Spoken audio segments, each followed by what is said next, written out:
এখন পর্যন্ত এত ভালো। এটা কি?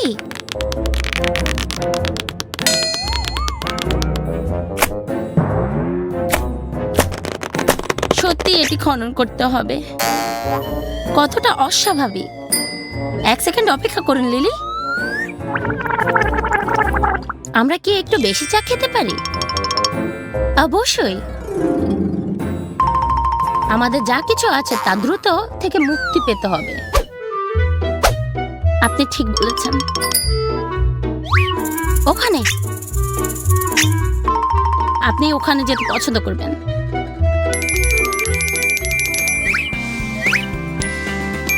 আপনার চা অ্যান্ডি। ও ধন্যবাদ, এটা আনন্দদায়ক ছিল। যেহেতু আপনি খুব উপভোগ করেছেন তাই আরো কিছু পান করুন। না, অন্য কিছু।